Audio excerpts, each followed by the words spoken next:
Hai, apa kabar? Nama saya Nico Omediongkere, VP Research and Analysis di PT Valbury Asia Futures. Welcome to Plato Market Update. Hari ini saya ingin menyampaikan laporan research terbaru kami mengenai should we prepare for a stock market crash, di mana kita akan melihat bersama-sama apakah Anda sebaiknya harus siap untuk suatu crash di stock market atau tidak. Oke, berhubungan volatilitas di bursa saham di seluruh dunia meningkat secara signifikan, banyak orang menanyakan belakangan ini, apakah kita mungkin akan masuk ke bear market atau tidak. Nah, oleh karena itu juga saya akan coba menjawab pertanyaan tersebut dengan menunjukkan kondisi perekonomian terakhir di Amerika Serikat, dan juga kita akan melihat bersama-sama bursa saham di Amerika Serikat. Kenapa demikian? Karena seperti kita tahu bersama, apapun yang terjadi di Amerika pasti akan punya pengaruh yang sangat besar kepada bursa di belahan dunia yang lainnya. Jadi pertama kita akan melihat bagaimana sih kondisi perekonomian di Amerika Serikat. Nah, banyak orang mengatakan pemulihan itu berjalan baik, tapi kalau saya melihat data-data sebetulnya tidak demikian. Nah, yang pertama itu misalnya US Factory Orders atau pesanan barang di pabriknya itu kita melihat sudah turun 8 bulan berturut-turut dan bahkan turun 6,2% year on year pada bulan Juni. Jadi ini jelas-jelas tidak menunjukkan recovery, tetapi justru penurunan ya kinerja ekonomi di Amerika Serikat. Lalu kita melihat juga pesanan barang yang tahan lama ini pun sudah turun 5 bulan berturut-turut. Jadi sekali lagi, ini juga bukan menunjukkan perekonomian yang sehat sekali. Lalu kita melihat juga wholesale inventories to sales atau rasio di antara stok barang terhadap penjualannya. Nah, kalau stok barang makin banyak terhadap penjualannya, itu barang-barang akan menumpuk dan akan menyebabkan resesi karena penjualannya tersendat. Nah, kita melihat pada saat ini rasionya meningkat ke 1,3 yang paling tinggi sejak resesi sebelumnya di 2008-2009. Jadi sekali lagi juga ini menunjukkan bukan perekonomian yang sehat. Nah, kenapa stok itu meningkat secara signifikan? Ternyata sektor otomotif yang mulai mengalami kesulitan yang besar sekali di mana penjualannya tidak seperti diharapkannya. Nah, ini juga terrefleksi tentunya di stok mobil yang makin banyaknya. Bahkan kalau kita misalnya membandingkan dengan situasi di 2007-2008 ya kita melihat bahkan stoknya sekarang 20% di atasnya atau sekitar 30 miliar US dollar di atas level yang tercapai di krisis sebelumnya. Nah, kita melihat juga bahwa stoknya itu meningkat secara terus-menerus untuk 61 bulan. Bayangkanlah, jadi hampir kita melihat 5 tahun lebih ini stok mobil itu meningkat secara terus-menerusnya. Jadi ini juga tidak menunjukkan ekonomi yang sehat di Amerika Serikat ya. Nah, lalu apa pengaruhnya? Kita melihat kalau misalnya inventory itu naik dan penjualannya turun, pada akhirnya kita melihat bahwa pendapatan perusahaan juga akan turun. Itu menurut saya logika aja, karena kalau misalnya penjualan turun, pendapatan per saham juga turun, dan pada akhirnya bursa saham juga akan turun. Nah, lalu kita melihat perekonomian secara umum di Amerika Serikat bagaimana? Nah, kalau kita melihat estimasi terakhir dari Atlanta Fed yang punya model GDP Now, mereka mengestimasi bahwa perekonomian di Amerika Serikat hanya akan bertumbuh 0,7%. Nah, oleh karena itu juga saya menyimpulkan bahwa mungkin saja The Fed tidak akan menaikkan suku bunga pada bulan September dan juga sisa tahun ini, dan bahkan kalau misalnya seandainya ya ini perekonomian Amerika Serikat masuk resesi kembali, mereka justru akan melakukan QE4 atau pencetakan uang tambahan ya.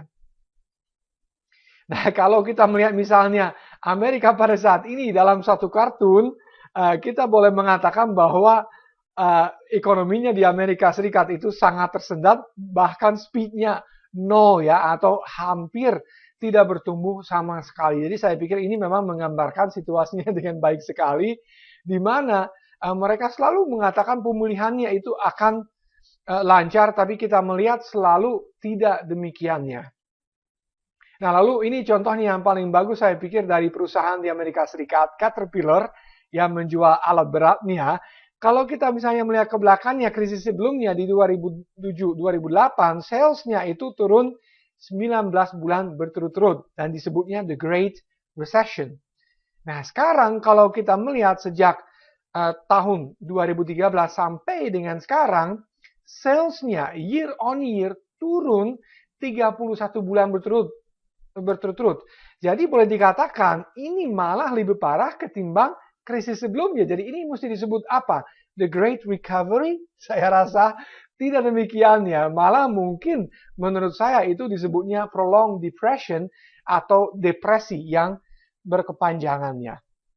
Nah, lalu kalau kita melihat juga sales growth atau pertumbuhan penjualan dari perusahaan yang tercatat di Bursa Saham Amerika Serikat yang diwakili sama S&P 500, kita melihat bahwa penjualannya udah turun 2 kuartal berturut-turut. Jadi boleh dikatakan secara penjualan kita melihat di Amerika Serikat sudah mengalami resesi perusahaan-perusahaan yang tercatat di bursa ya. Kita melihat misalnya kuartal pertama turun minus 2,4% dan kuartal kedua kemarin malah lebih banyak lagi turunnya minus 3,1%. Lalu kita melihat juga pendapatan per saham juga itu turun, ya kita melihat secara umum dengan 3,5%, tapi kalau kita misalnya keluar Apple dari pendapatan per saham di Amerika Serikat itu malah turun lebih banyak lagi, minus 6,2%. Jadi boleh dikatakan bahwa Apple ini punya andil besar dengan tetap menopang bursanya di Amerika Serikat. Tetapi jangan lupa, akhir-akhir ini banyak berita yang muncul bahwa Apple sales di China terutama itu turun secara signifikan. Kenapa demikian? Karena kompetitor besarnya di China, yaitu Xiaomi, itu punya market share yang paling besar sekarang. Jadi sekali lagi, perhatikan Apple ke depannya. Kalau misalnya Apple pun tersendat penjualan maupun pendapatan per sahamnya, jangan heran kalau misalnya perusahaan secara umum di Amerika Serikat itu makin sulit. Lalu kita melihat juga ada rasio yang menunjukkan pergerakan di antara S&P 500 dan high yield credit. Nah, high yield credit itu namanya loans atau pinjaman yang diberikan ke perusahaan yang misalnya lebih berisiko. Oleh karena itu juga mereka dikenakan suku bunga atau high yield yang lebih tinggi. Nah, kalau kita melihat pada saat ini, kita melihat bahwa high yield credit itu turun. Nah, itu pun terjadi di krisis sebelumnya 2006, 2007, dan 2008, di mana bursa pada akhirnya juga mengikuti high yield credit. Nah, kita melihat sekarang juga sama, masih bertahan bursanya, tapi pada akhirnya saya khawatir kalau high yield credit makin memburuk ke depannya, dan memang kelihatan seperti ini, nanti juga bursanya akan anjloknya. Jadi perhatikan juga high yield credit untuk saat ini sangat penting. Lalu kita melihat juga komoditas itu seperti kita tahu bersama itu turun ke level yang paling rendah sejak 2002. Nah, ini bukan juga menunjukkan perekonomian yang begitu sehat, dan kita melihat pada umumnya jika komoditas itu turun, pada umumnya juga bursa pada akhirnya juga akan mengikuti pergerakannya. So, ini juga something to watch. Kalau misalnya harga komoditas juga makin turun ke depannya, S&P 500 juga rupanya akan mengikutinya. Nah, lalu kita melihat juga koper yang disebut Dr. Koper. Kenapa demikian? Karena koper itu atau tembaga digunakan dalam begitu banyak hal, misalnya mobil, rumah, dan sebagainya. Nah, kalau harga koper turun, biasanya juga S&P pada akhirnya akan mengikutinya. Nah, kita melihat sejak QE3, yang naik itu justru financial assets, yaitu saham dan obligasi, tetapi the real economy atau ekonomi secara real yang digambarkan oleh Koper di sini itu justru turun dan tidak mengikuti kenaikan harga aset. Nah, kita melihat juga ini salah satu chart yang sangat penting menurut saya yang menunjukkan korelasi di antara Fed flow dan saham, nah kita melihat setiap kali the Federal Reserve menaikkan aset-asetnya di neracanya dengan mencetak uang, kita melihat bahwa bursa juga ikut naik. Nah, sebaliknya dengan berakhirnya QE3 kemarin kita melihat bahwa bursa sebetulnya pada kenyataan itu tersendat. Nah, pertanyaan ke depan adalah kalau misalnya bursa saham itu kembali anjlok, kira-kira The Fed akan melakukan apa? Menurut saya sangat jelas mereka akan kembali melakukan QE dan kembali mencetak uang makin banyak ke depannya. So, oleh karena itu juga saya pernah mengatakan sebelumnya juga, hati-hati kalau misalnya The Fed itu mencetak makin banyak uang untuk menopang perekonomian, justru yang akan mendapatkan manfaat dari itu adalah komoditas, dan yang paling banyak manfaatnya dapatnya adalah emas ya. Nah, kita melihat juga secara eksternal bursa boleh kelihatannya masih bagus, jadi masih bertahan dekat record high-nya, tapi secara internal kalau kita melihat bursa itu memburuk. Jadi itu ibaratnya apel itu yang membusuk dari dalamnya, di luarnya kelihatan bagus mengkilap, apelnya masih merah, tetapi ketika kita buka apelnya, ternyata itu busuk dan tidak bisa dimakan lagi. Nah, ini bursa juga seperti itu.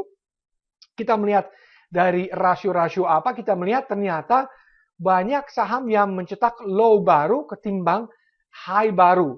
Lalu kita melihat juga saham-saham yang naik ketimbang turun juga lebih banyak yang mulai turun ketimbang naik, yang digambarkan dengan garis-garis di sini yang mulai turunnya.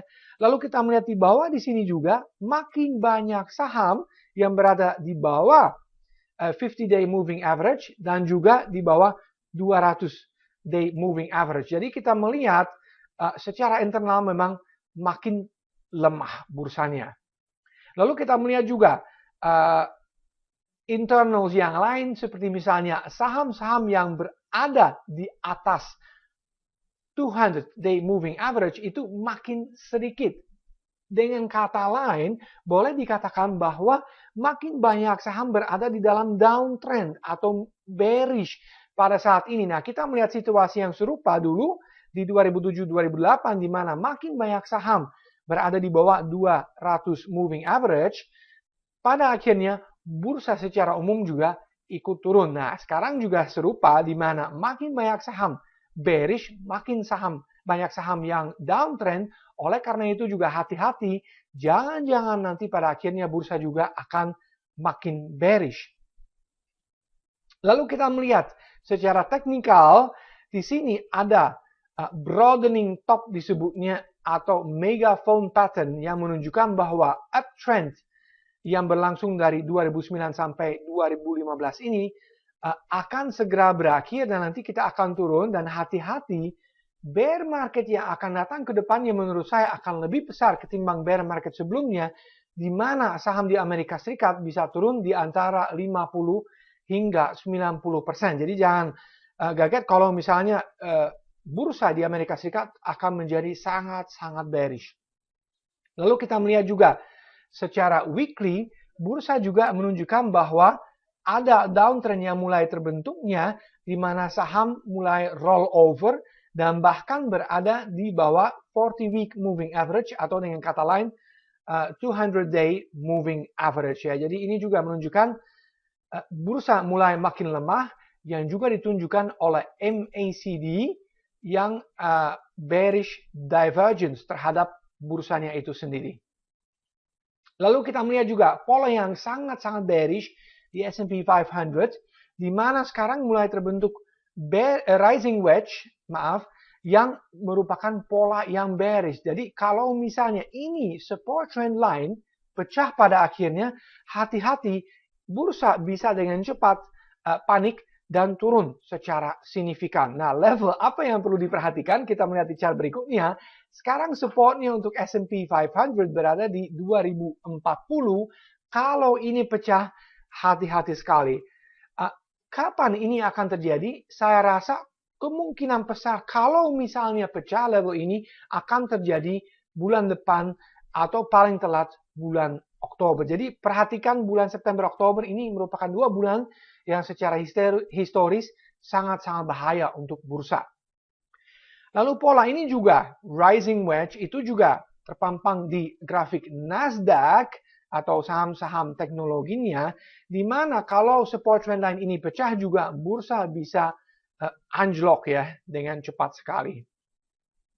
Lalu ini VIX seasonality yang menunjukkan the VIX index atau the fear index juga disebutnya, karena kalau VIX makin naik, itu juga fear atau ketakutan di antara pelaku pasar itu juga naik. Nah, sekarang kita ada di periode di sini kalau kita melihat di Agustus, di mana biasanya bursanya cenderung sideways, di mana ketakutannya tidak terlalu besar. Tetapi nanti ketika kita masuk September dan juga masih Oktober, nah ini biasanya VIX akan naik dan bursa biasanya akan turun. So the question is, pertanyaan adalah sekarang, memang kita masih bull market, tetapi bukankah bullnya mulai makin melemah, ya? Dan pada akhirnya tinggal selangkah lagi, jangan-jangan ke depannya kita akan masuk ke bear market. So perhatikan dengan seksama level-level yang tadi saya tunjukkan di S&P 500. Kalau misalnya supportnya tidak bertahan ke depannya, jangan-jangan kita akan benar-benar masuk ke bear market ya. Apalagi juga kita melihat perekonomian di Amerika Serikat juga tidak sebagus seperti yang dikatakan di media massa. Lalu ini terakhirnya, saya juga ingin menyampaikan sesuatu prediksi dari Gerald Celente, ini trends forecaster yang sangat terkenal. Nah, dia juga memprediksi akan terjadi stock market crash sebelum akhir tahun ini. Dan dia bilang, tidak hanya akan di Dow Jones di Amerika Serikat, tapi akan juga di bursa di Jerman, di Inggris, di Prancis, di China, dan juga di Jepang, di Nikkei. Ini akan terjadi panik, kata dia, secara dunia, ya, dari Wall Street ke Shanghai, ke Inggris, ke Brazil, dan satu market demi satu itu akan kolaps. Nah, saya setuju dengan beliau kalau saya melihat juga perekonomian di dunia, kalau saya melihat komunitas yang melemah terus, kalau saya melihat juga dolar yang masih kuat. Nah, ini semuanya menunjukkan bahwa kemungkinan kita akan masuk ke bear market ke depannya. Jadi, untuk merangkum kembali seperti kita tadi dilihat di slide-nya, dengan perekonomian di Amerika Serikat yang makin melemah dan juga bursa saham di Amerika Serikat yang makin buruk secara internal, probabilitas bahwa kita akan masuk ke bear market di Amerika Serikat itu makin tinggi. Oleh karena itu juga perhatikan, kalau misalnya bursa di Amerika Serikat itu masuk ke bear market, itu pasti akan berdampak terhadap bursa juga di berbagai belahan dunia.